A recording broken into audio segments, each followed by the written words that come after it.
La presente semana, el Consejo Nacional Electoral ratificó el triunfo del binomio Lenín Moreno-Jorge Glass en las elecciones del pasado domingo 2 de abril. Tras el recuento de votos que se llevó a cabo en un acto público y televisado para todo el mundo, se determinó que alcanzó el 51,16% frente a un 48,84% que tuvo el binomio Lasso-Páez. El proceso, realizado a 3.865 actas, prácticamente allana el camino para la proclamación final de resultados y la entrega de credenciales a los gobernantes en pocos días más. De otro lado, este jueves se anunció el desistimiento del contralor Carlos Polit de la acción penal que seguía contra los 9 miembros de la Comisión Anticorrupción por el delito de injurias. Este caso se produjo luego de las denuncias de los comisionados sobre presuntas irregularidades en la compra del terreno para el proyecto de la refinería del Pacífico.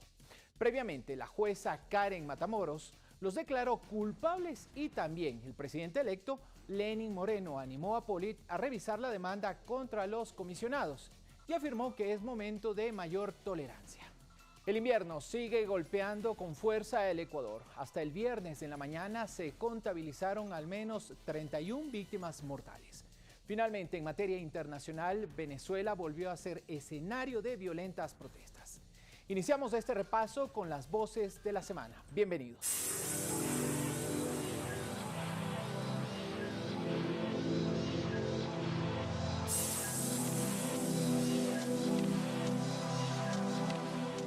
La noche del martes, en cadena nacional, el presidente del CNE, Juan Pablo Pozo, confirmó tras el recuento de las actas impugnadas por las organizaciones políticas que Lenín Moreno triunfó en la elección del pasado 2 de abril. Pozo defendió el trabajo realizado por el organismo y criticó a los grandes ausentes de la jornada. Hemos finalizado una gran jornada de trabajo donde culminamos el recuento del 100% de las actas objetadas por la Alianza Creo Suma y por el Movimiento País. Gracias a todos ustedes por demostrar que somos una sociedad honesta, que respetamos la democracia y que jamás seremos cómplices de ninguna práctica fraudulenta. Hemos cumplido con la ley, con nuestro deber y sobre todo con la ciudadanía. Una ciudadanía que merece ser escuchada y merece respuestas.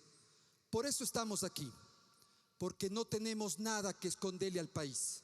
Ha concluido el recuento de votos y con ello han sido ratificados los resultados proclamados por el Consejo Nacional Electoral.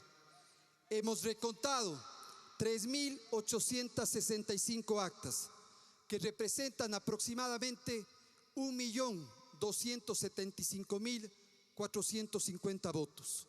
A esto se suman los 300.000 votos que ya se recontaron en las juntas provinciales y lo único que ha hecho es ratificar la voluntad ciudadana. No pudieron sustentar nacional e internacionalmente ninguna de sus acusaciones de fraude.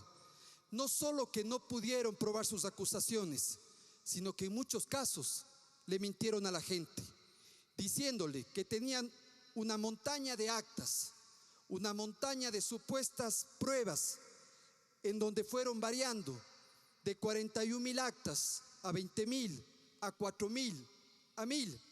Y hoy ha quedado demostrado ante el país y ante los ojos del mundo que no existió una sola prueba de fraude.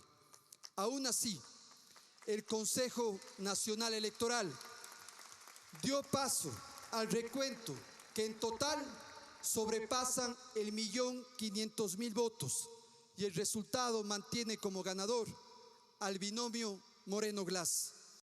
Pese a que se recontaron de forma pública los votos, Guillermo Lasso y Andrés Páez no aceptaron los resultados. El primero brindó una conferencia de prensa en Guayaquil en la que volvió a cuestionar al Consejo Electoral. Jamás reconoceremos la victoria de un candidato declarado por el Consejo Nacional Electoral como presidente electo. Por eso hemos salido a las calles y por eso mismo les digo, La luz de la democracia no se apaga, amigo. Los principales representantes de la alianza Creo Suma insistieron en la posibilidad de que en los paquetes electorales hayan estado papeletas nuevas y falsificadas y no las que se usaron el 2 de abril. El jefe de gestión de artes gráficas del Instituto Geográfico Militar explicó con claridad las seguridades con que cuentan las papeletas. Todas las papeletas que están en las mesas han sido calificadas como originales. En lo que corresponde a las actas de escrutinio que eran utilizadas el 2 de abril, hay algunas actas en algunas mesas que hicimos revisar, son las originales. No creo yo que haya la posibilidad de que puedan ingresar unas papeletas que no sean las originales. Es imposible que hayan tenido nuestros diseños. Recordemos que son hechos con un software de seguridad. Solamente lo dispone en el Ecuador el IGM, que vendría a ser la fábrica de la moneda de nuestro país. Entonces nadie tiene este software. Bueno, le indicaba que en las actas están hechas en un papel de seguridad. El papel de seguridad tiene una marca de agua, tiene fibrillas visibles y fibrillas invisibles que se hacen visibles únicamente con la luz ultravioleta. Pero adicional tiene una forma de reaccionar que le llamamos Ghost Reactor, que en cualquier papel esto no funciona para nada. Pero en el papel tiene una conectividad. Ahí pita. Entonces cuando pita ya sabemos que el papel es original. No obstante esta explicación, Andrés Páez volvió a hablar de un apagón en el sistema informático y criticó el recuento de votos, al que calificó como un show.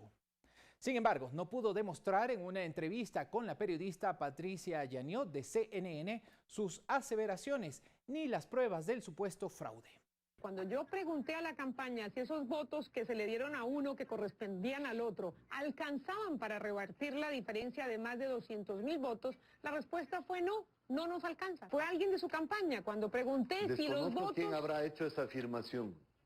Una fuente muy confiable nos dijo no, esos votos que revisamos no alcanzan para revertir la diferencia. Puede haber sido una voz no autorizada. Le aseguro que no. Es un recuento de unas actas que ellos han escogido, unas urnas que ellos han escogido. Y además aparecen unas actas planchaditas. Parecería que nadie los ha manipulado. Dejamos de lado el tema electoral para hablar acerca de otro. La más reciente encuesta nacional de empleo, desempleo y subempleo, elaborada por el Instituto Nacional de Estadística y Censos, INEC, determinó que la tasa de desempleo se redujo un 1,3% entre 2016 y 2017, lo que supone una noticia positiva para la economía del país. Que la economía ecuatoriana está en una etapa no solo de recuperación, sino entrando ya en una etapa de crecimiento. Es decir, la cantidad de empleo que está generando la economía ha aumentado de forma estadísticamente significativa. Esto en términos absolutos significa aproximadamente 94,000 personas que han salido del desempleo en el último año. Generando nuevas fuentes de empleo, pero sobre todo con la normativa adecuada, cuidando el empleo que ya existe. Insisto, tenemos la reducción al 4.4%, la tasa de desempleo, la tasa de desempleo más baja y la reducción más baja en los últimos 5 años del gobierno de la Revolución Ciudadana.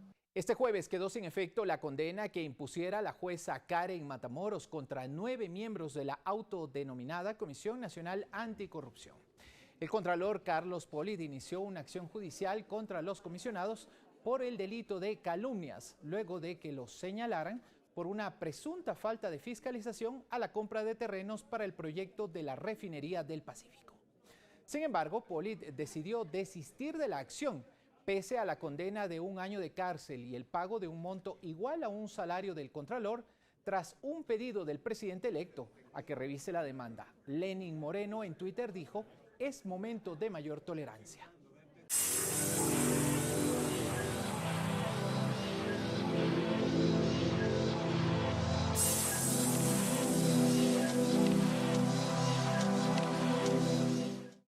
Estamos de vuelta con las voces de la semana. Hernán Reyes, en su programa A Contramano, analizó la participación de los medios de comunicación el día de la elección presidencial. Lo acompañaron el docente y exdirector de CISPAL, Fernando Checa, y Francisco Ordóñez, quien aspira a presidir la Casa de la Cultura.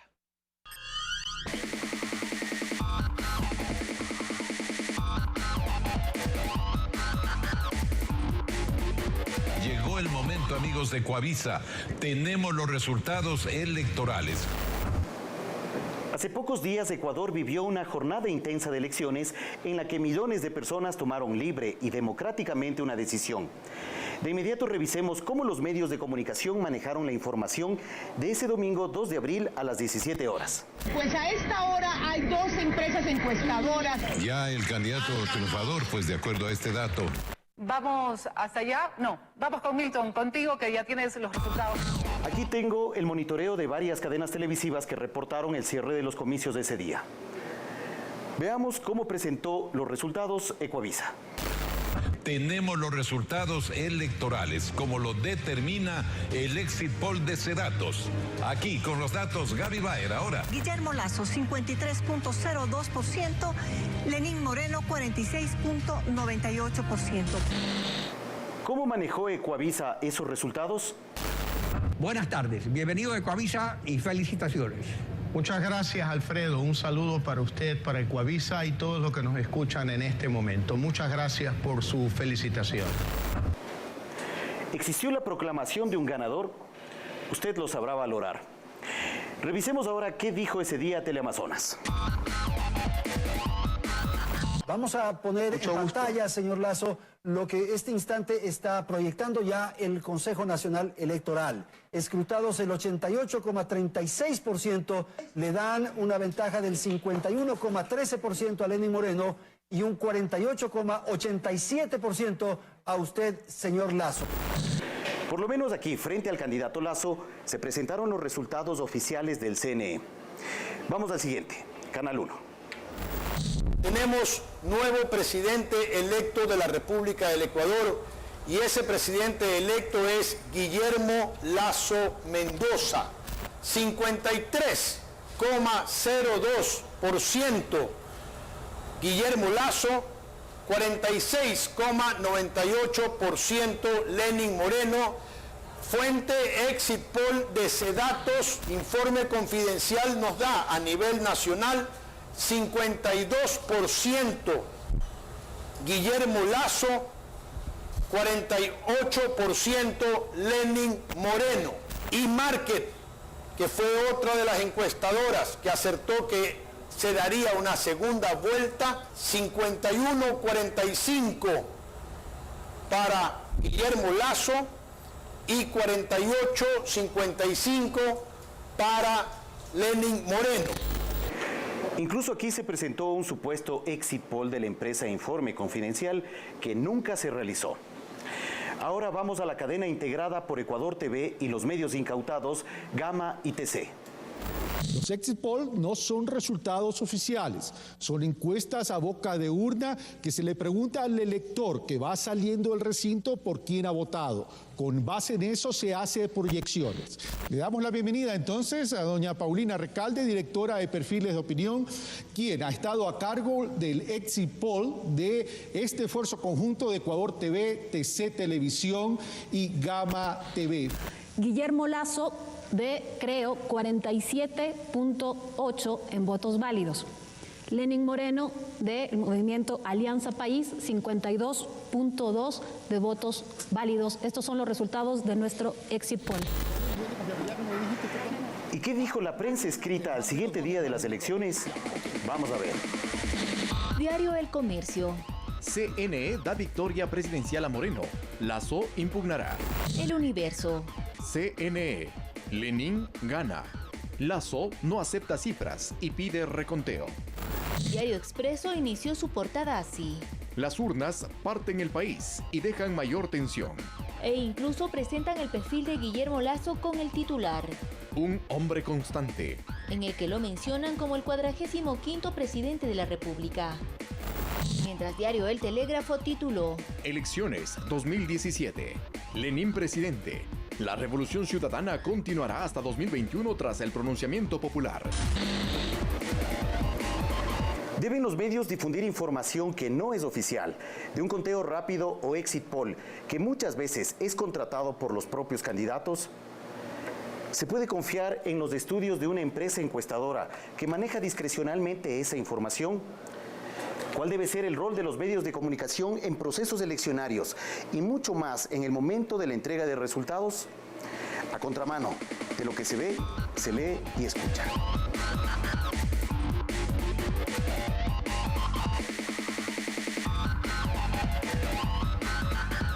Muy bien, y después de haber mirado el video y algunos de los aspectos y preguntas que giran alrededor de este tema, procedo a presentar a nuestros invitados con quienes haremos el análisis respectivo.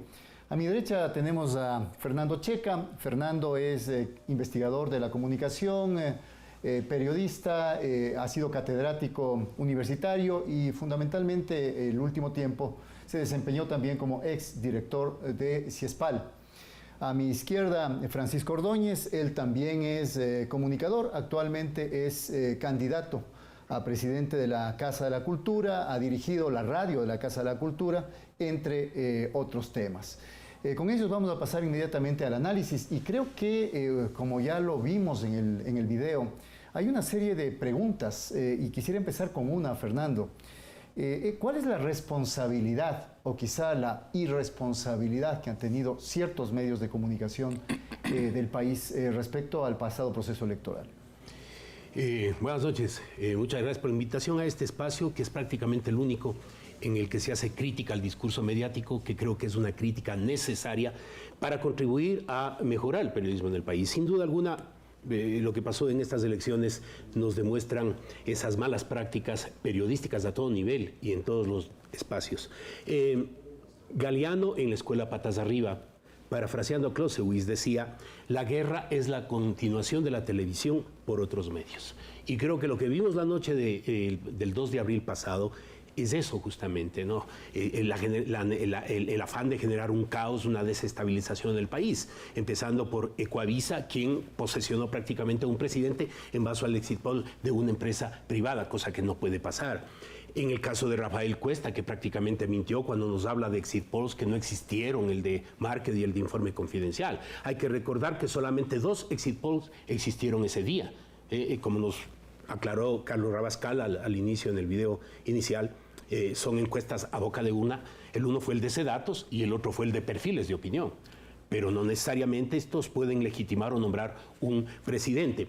Y es que, claro, lo que se quería era, dado que el margen de ganancia de un candidato iba a ser mínimo, generar una incertidumbre, fortalecer la idea del fraude, que ya desde la primera vuelta el candidato de Creo Suma venía esgrimiendo, venía utilizando con el propósito de, si no resultaban en las urnas el candidato triunfador, empezar con un proceso de desestabilización que ahora estamos viviendo. En ese sentido, en la televisión empezó la guerra y está continuando. Solo permíteme decir algo, con los demás periodistas, como con los demás medios. Le escuchaba a Martín Pallares, uno de los pelagatos, en este programa Castigo Divino, que es un programa donde el vino suele sacar cosas que el hombre se calla, que decía junto a frente a una pregunta de Vivanco, que bueno, ¿y qué es lo que se puede hacer? ¿Qué es lo que va a pasar? Él decía, y lo cito textualmente: minar la legitimidad, se refería a la legitimidad del presidente electo, crear una situación que sea complicada, que sea dolorosa para ellos. Y ese creo que es el propósito fundamental, o fue el propósito fundamental de los medios privados, de muchos de los medios privados, aquella noche y al siguiente día. Bueno, yo creo fundamentalmente que aquí han sucedido varias cosas que las considero inauditas, ¿no? Y que ratifican de alguna manera lo que se ha venido diciendo, tanto desde la academia como desde otros sectores, el hecho de que los medios de comunicación han adoptado un papel de actores políticos. Es decir, se ha movido esta cancha política, los partidos políticos han perdido sustento, todo lo que ha pasado después de que el presidente Correa asumió el poder hace 10 años, ahora se lo puede sentir claramente en el momento en que los actores políticos son los medios de comunicación. Y entonces, en este caso, pues, el 2 de abril pudimos constatar fehacientemente cómo estos actores políticos salieron a jugar su libreto, ¿no es cierto? Es decir, había una necesidad, después de la primera vuelta, de deslegitimar el proceso por parte de la derecha ecuatoriana, por parte del candidato Lasso y del candidato Páez, ¿no? El discurso violento del candidato Páez, por ejemplo, ya nos anunciaba un una situación que no era regular, ¿no es cierto? Y entonces los medios siempre tapados tras esto de la independencia de la comunicación, del periodismo independiente, lo que hacen es actuar políticamente cumpliendo un libreto que tiene que cumplir un papel. Y ese papel es deslegitimar el proceso electoral que se dio, ¿no es cierto? Yo creo que desde la primera vuelta lo hicieron. Esas centésimas que faltaron a Lenín Moreno para que no tengamos segunda vuelta, quedaron todavía oscuros en la conciencia de los ecuatorianos. Y sin embargo también hay un elemento que mencionaba justamente Francisco, que es el elemento legal. En otras partes del mundo quizá los medios ya habrían sido sancionados, dijo Francisco. ¿No acaso no hay un marco normativo demasiado laxo acá en el Ecuador, incluyendo la existencia de la Ley Orgánica de Comunicación, que quizá es lo que permitió precisamente que los medios actuaran tan, yo iba a decir la palabra libérrimamente, pero yo diría quizá desapegándose de lo que son principios básicos del periodismo? Yo creo que cuando se trata de temas éticos no cabe, yo no estoy de acuerdo con la judicialización, por ejemplo, no estoy de acuerdo con lo de este colectivo, este Observatorio Ciudadano ha hecho con estos medios que silenciaron. Ahí hay una grave irresponsabilidad ética, ahí se han transgredido principios éticos y podríamos hablar luego de este tema. Pero hablabas de la libertad de expresión, que siempre, sobre todo desde los medios privados, se plantean. Pero ellos olvidan de que la libertad de expresión tiene dos dimensiones. La una, el derecho, ¿no es cierto? El derecho que no es solo de ellos. Segundo, que no es solamente de los directivos o dueños de los medios, sino también de sus periodistas. Y en las salas de redacción se coartan la libertad de expresión de los periodistas. Yo hice una encuesta, 2 encuestas he hecho en los últimos años donde se pone en evidencia eso. No vamos a dar datos ahora, no hay tiempo. En ese sentido yo diría que el manejo de los medios públicos en esta campaña y en este proceso no ha sido el mejor necesariamente. Sin duda es así. Estamos en un país que está recién tratando de establecer estas nuevas formas de comunicación que son muy importantes, porque el hecho de que existan medios públicos responde a la necesidad de democratizar la propiedad de los medios. ¿Qué es lo que ocurría antes? Con la radio, con la televisión, ocurría que el 93% de los medios eran privados y respondían a intereses privados, ¿no es cierto? Gran cantidad de ese 93% estaba vinculado al capital financiero, es decir, a grandes capitales, al capital industrial, etcétera, etcétera. Y entonces respondía a esos intereses. Recordemos cómo en el fatídico 1999, por ejemplo, un banquero organizaba las marchas de los Crespones Negros en Guayaquil, justamente apelando a su propiedad en los medios de comunicación, ¿no es cierto? Y hacía que la gente salga a protestar a favor del banco, ¿no? Del banco que nos robó. El escenario ha cambiado, ahora tenemos medios públicos. Exacto. Pero ¿cuáles serían los defectos principales de estos? Los defectos de esos es que yo pienso que no hay una perspectiva completa respecto del rol que tiene que jugar un medio público. Un medio público es un medio del Estado, es un medio de todos, ¿no es cierto? Que debe representar eso.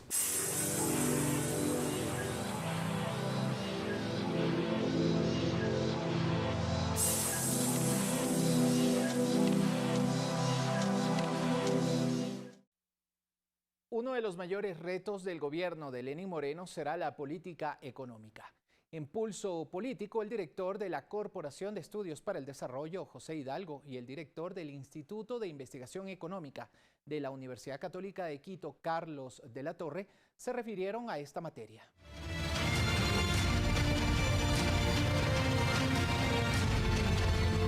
Bienvenidos amigos televidentes a Pulso Político. Continuamos con los análisis sobre los retos que tendrá el próximo gobierno nacional para el periodo 2017-2021.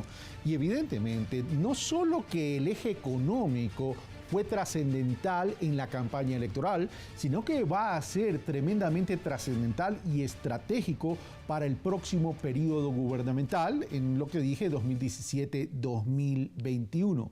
Dentro del eje económico hay un sinnúmero de rubros, un sinnúmero de ítems que hay que comenzar a analizar y ver qué tratamiento le pudiese dar el próximo gobierno nacional y cuáles serían los análisis de los expertos en la política económica, en la economía, en lo que tendría que hacer el gobierno nacional. Recordemos que estamos saliendo o en la parte final o encaminados a salir de una recesión producto de la disminución de los precios de los commodities, que tuvo una afectación en el empleo, que tuvo una afectación en la calidad del empleo y termina siendo un tema principal en el debate nacional. Para aquello hemos invitado a José Hidalgo, director de Cordes, Corporación de Estudios para el Desarrollo, economista por la Pontificia Universidad Católica del Ecuador, con máster en periodismo, fue periodista en la sección Economía y Negocios del diario La Nación de Buenos Aires, y a Carlos de la Torre, director del Instituto de Investigación Económica de la Pontificia Universidad Católica del Ecuador, economista, maestro catedrático en economía en el Instituto Tecnológico Autónomo de México, Distrito Federal. Uno de los principales temas que se ha mencionado es el tema del endeudamiento público, el endeudamiento externo como interno. Para muchos, ese endeudamiento ya estaría llegando prácticamente no solo a los niveles permitidos, sino a un nivel donde el Ecuador ya no podría seguir en ese ritmo y, por tanto, para dinamizar la economía tendría que llegar a acuerdos pragmáticos con el sector productivo para que sean ellos los que mediante la inversión dinamicen la economía. José Hidalgo. Carlos, muchas gracias por la invitación. También un saludo a Carlos de la Torre. A ver, en realidad el principal reto justamente creo que está en que la economía ecuatoriana pueda dejar de lado esta dependencia que ha creado especialmente en los últimos meses hacia el endeudamiento público. ¿Por qué digo esto? Porque si bien los resultados de crecimiento económico recientemente publicados por el Banco Central que muestran un repunte en el crecimiento económico en el cuarto trimestre del año, yo creo que eso no significa aún que el Ecuador haya salido de la recesión. ¿Y por qué digo esto? Porque si uno ve el gasto público de los últimos meses del año pasado y de los primeros 3 meses de 2017, podemos ver que el gasto público se disparó en esos meses y lamentablemente no fue un gasto público que estuvo financiado con ingresos genuinos como podrían ser, por ejemplo, impuestos, sino que fue un gasto público financiado principalmente con endeudamiento. En ese contexto entraron recursos por emisiones de bonos, 1.000 millones en septiembre, 750 millones en diciembre, preventas petroleras por alrededor de 1.200 millones también en los últimos meses del año pasado, 700 millones de dólares entre septiembre y diciembre de 2016, a lo que se suman 1.000 millones más en enero de este año, 1.500 millones más del Banco Central en el primer trimestre y por lo tanto estamos en un contexto en el cual el gobierno ha sido capaz de generar ese repunte en la actividad, pero me parece que es un repunte que no ha estado acompañado justamente por este compromiso del sector productivo. ¿Y por qué digo esto? Porque basándome en cifras siempre oficiales, no solo estoy hablando de la caída en el empleo que mostró el INEC el año pasado, cuando se perdieron 240.000 empleos adecuados, sino también porque el Banco Central tiene un estudio mensual que se llama Estudio Mensual de Opinión Empresarial, según el cual incluso en algunos sectores que el mismo Banco Central dice que ya se empezaron a recuperar, como el comercio, la demanda laboral, es decir, la cantidad de personas que se están ocupando en esos sectores ha venido cayendo sostenidamente, no solo en 2016, sino desde 2015 y no ha repuntado.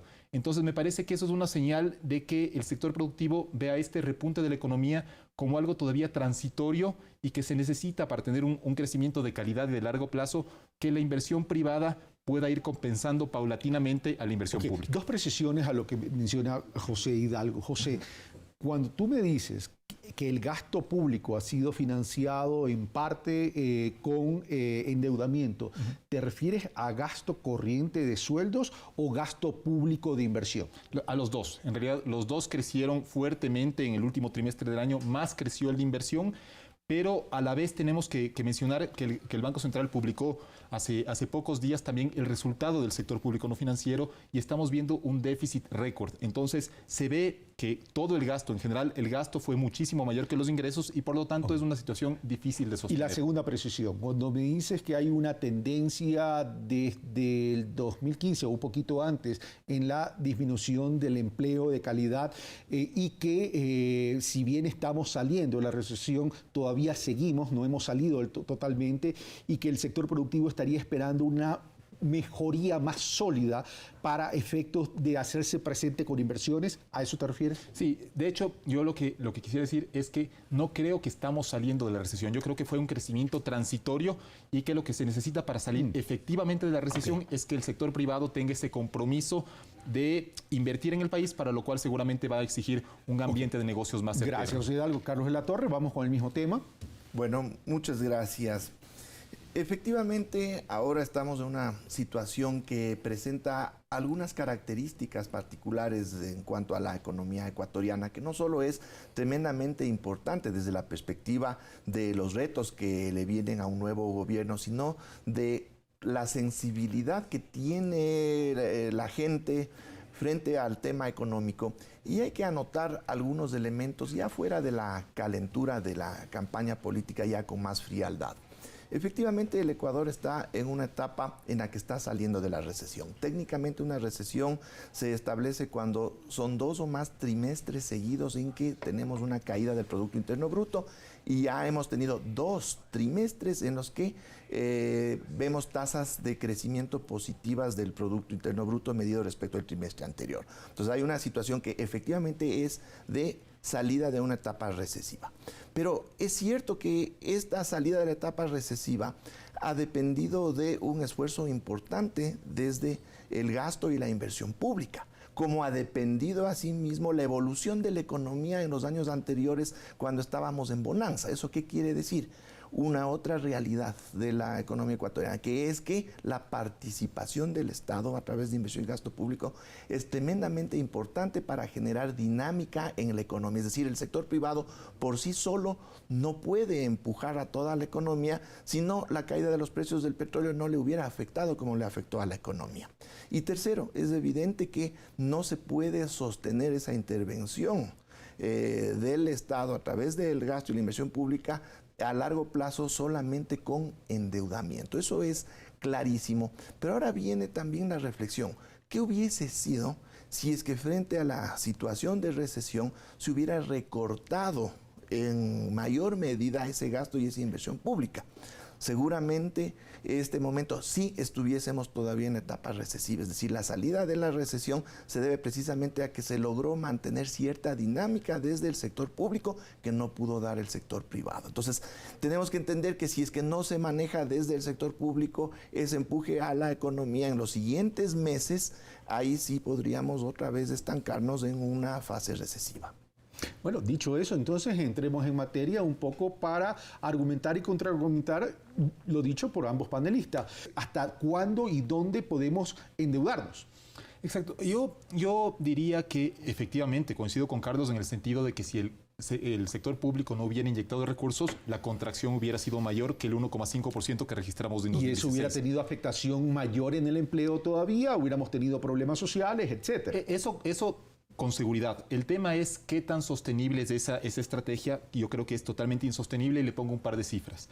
El Banco Central del Ecuador, con información hasta el 7 de abril, que es la última que en este momento tengo disponible, le había prestado al gobierno 5.800 millones de dólares, ¿sí?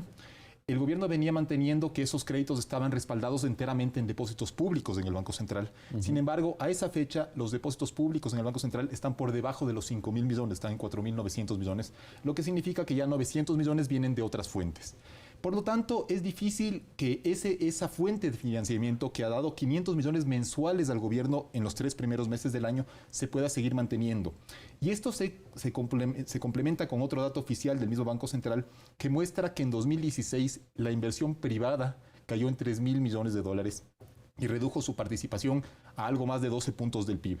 Uno puede ver que en los distintos países de la región la caída del precio de los commodities afectó generalizadamente. Perú creció menos, Colombia creció menos, Chile creció menos, pero fueron pocos los países en los cuales ese fenómeno devino en decrecimiento de la economía. Están Argentina, Brasil, Ecuador, obviamente Venezuela, que es siempre el caso extremo. ¿Y cuál es, a mi entender, la diferencia entre esos modelos? Que mientras el Ecuador, efectivamente, como dijo Carlos, durante los años de bonanza el sector público tuvo una participación bastante intensa en la economía, me parece que se descuidó la participación del sector privado, porque si uno ve las tasas de inversión en los países de la región, están en Colombia, Chile, Perú, Ecuador, en torno al 25% la inversión total.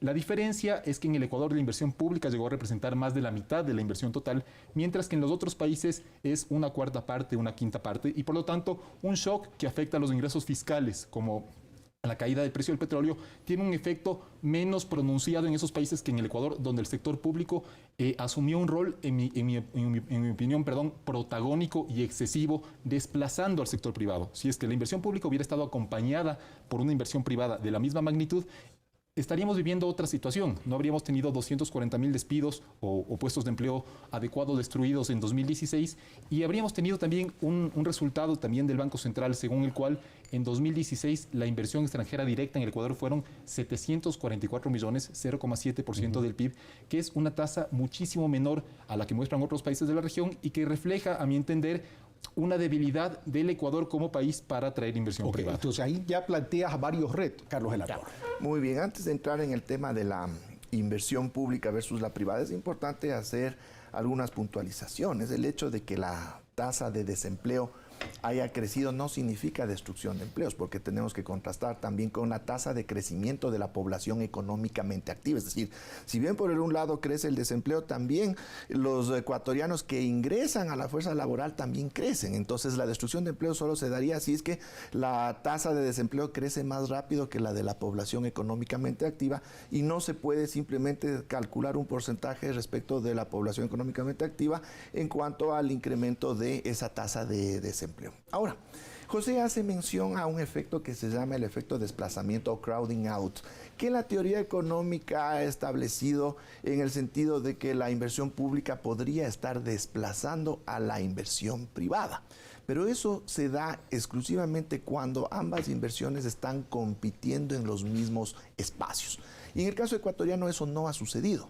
La inversión privada ha crecido en todos estos años, sino que su velocidad, su tasa de crecimiento ha sido más lenta que la tasa de crecimiento de la inversión pública. Entonces esto ha permitido que la inversión pública logre ganar terreno muy rápidamente y en términos porcentuales ahora sea la mitad de toda la inversión en el Ecuador, cuando antes era solo una fracción. Pero eso no quiere decir que la inversión privada decreció, sino que creció menos rápido. ¿Y qué es lo que sucede desde esta perspectiva de que no están compitiendo en los mismos espacios, como es lo que establece la teoría para entender que la una desplaza a la otra? ¿Dónde se ha enfocado la inversión pública principalmente? Se ha enfocado en la configuración de capacidades productivas del Ecuador. Tenemos el cambio de la matriz energética, tenemos la construcción de una infraestructura vial, tenemos toda la inversión que se ha hecho en educación en todos los niveles, especialmente a nivel superior podemos hablar de las becas, de muchos aspectos de ese sentido que lo que están es configurando nuevas capacidades productivas, están ubicando al Ecuador en un nivel más alto en términos de sus posibilidades productivas y son espacios en los que no invierte el sector privado.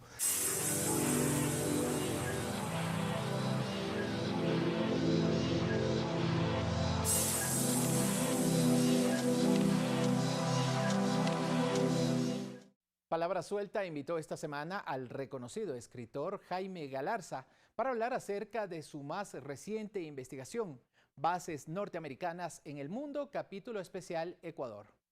En este programa, en el que se trataron también otros temas relacionados con la política internacional, participó además Sacha Llorenti Solís, embajador de Bolivia en Naciones Unidas. Palabra Suelta.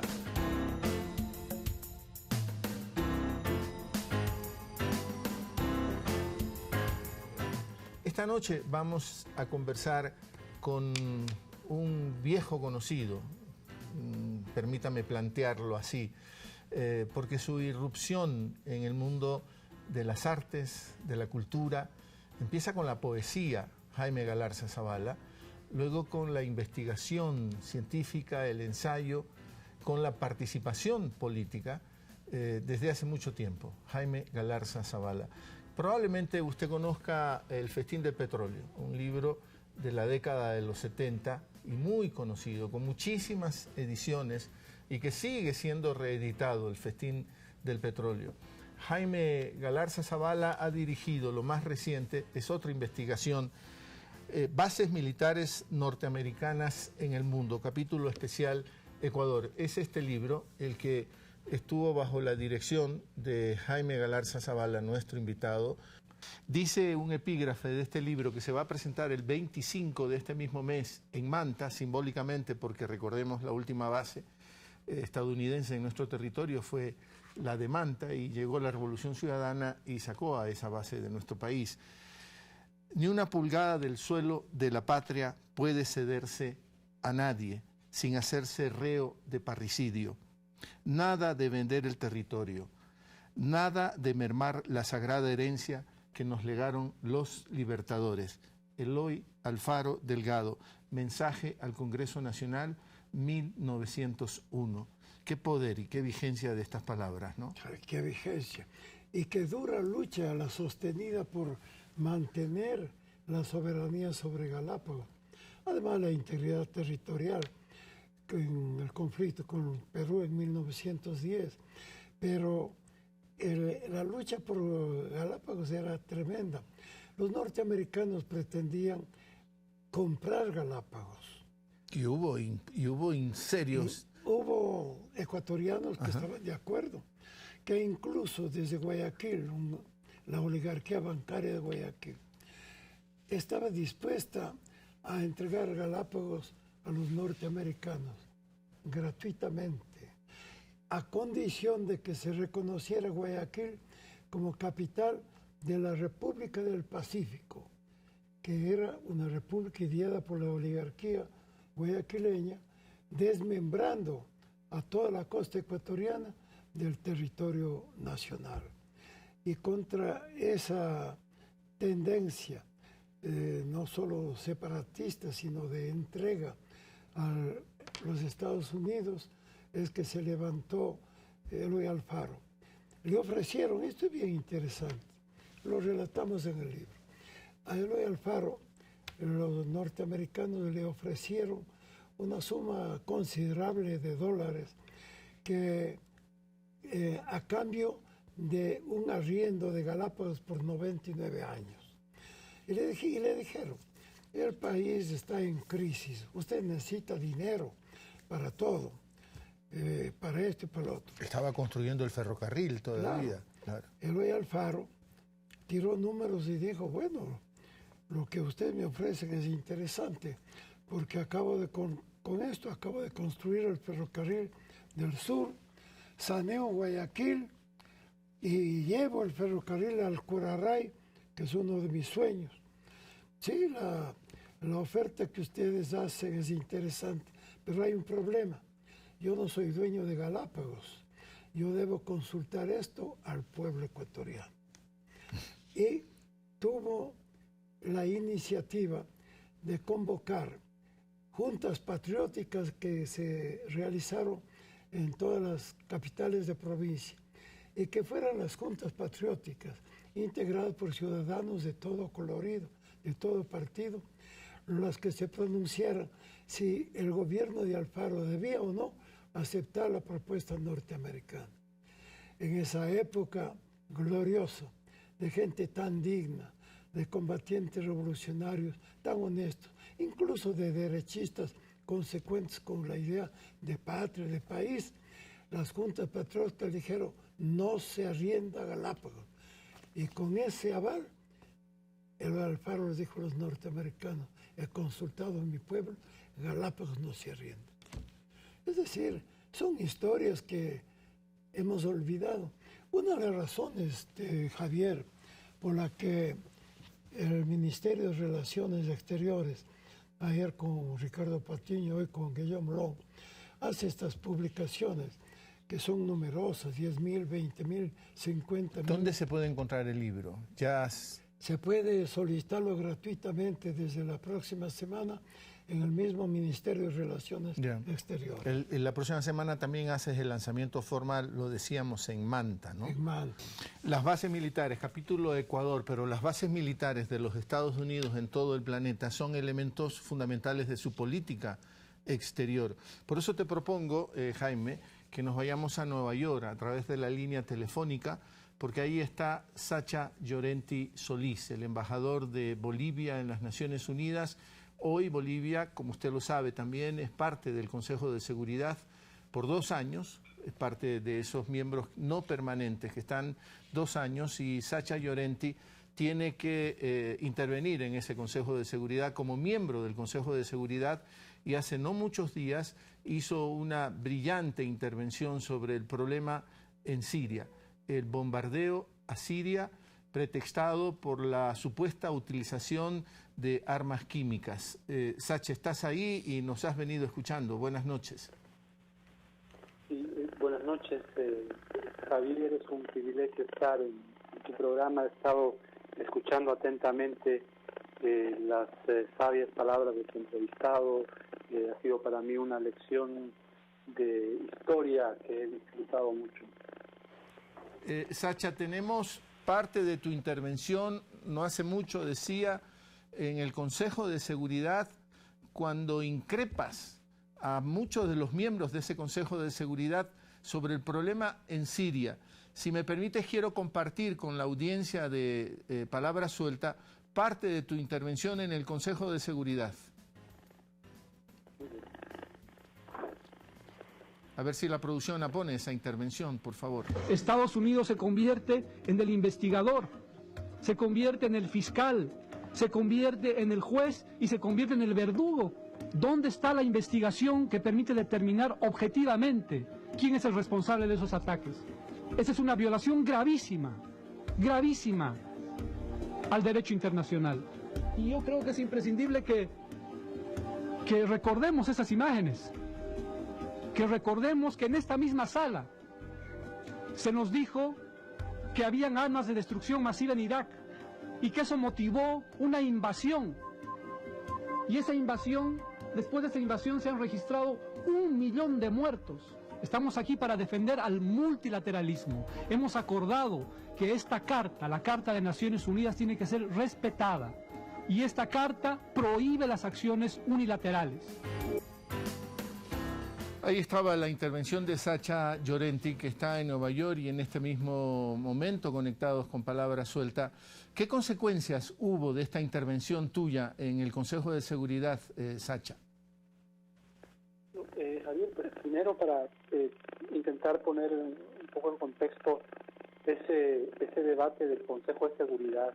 El día anterior a este debate, nos encontramos discutiendo una resolución para la investigación del uso de armas químicas en Siria. Había una propuesta rusa, había una propuesta estadounidense, británica y francesa, y los 10 miembros no permanentes del Consejo planteamos una tercera alternativa. Mientras nosotros estábamos en ese afán de discutir y tratar de llegar a un consenso en el Consejo de Seguridad, nos enteramos esa misma noche que sin tomar en cuenta ni las discusiones ni los debates, mientras nosotros debatíamos y discutíamos, Estados Unidos tomaba una decisión absolutamente unilateral, violatoria del derecho internacional, que además se manifestó, por supuesto, en esos 59 misiles. Ese es en parte el contexto de lo que sucedió antes de ese debate. Las consecuencias del debate, lamentablemente algunos países, sobre todo en este caso Estados Unidos, tienen no solamente una instrumentalización del derecho internacional, y que por supuesto actúan sin importarles lo que pueda considerar la comunidad internacional. El presidente Evo Morales decía una cosa muy sabia que yo traté de reproducir en esa intervención. Cuando a ellos ya no les sirve el discurso de los derechos humanos, violan sistemáticamente los derechos humanos. Un ejemplo claro de ello es la Escuela de las Américas. Cuando a ellos ya no les sirve el discurso de la democracia, organizan golpes de Estado. Nuestros países tienen numerosos ejemplos sobre ello. Y cuando ya no les sirve el derecho internacional, ya no les sirve el multilateralismo, toman acciones unilaterales como de las que el mundo ha sido testigo hace pocos días. Creo que este episodio, me refiero al ataque unilateral, es una gran lección que nos recuerda una serie de otros hechos, como no solamente el de Irak, sino en medio de la guerra y estos conflictos bélicos, la mentira es una moneda común, y creo que es importante, como bien decía el invitado Javier, garantizar que la memoria histórica nos permita, por lo menos, no solamente recordar, sino tratar de luchar para evitar que este tipo de situaciones se repitan.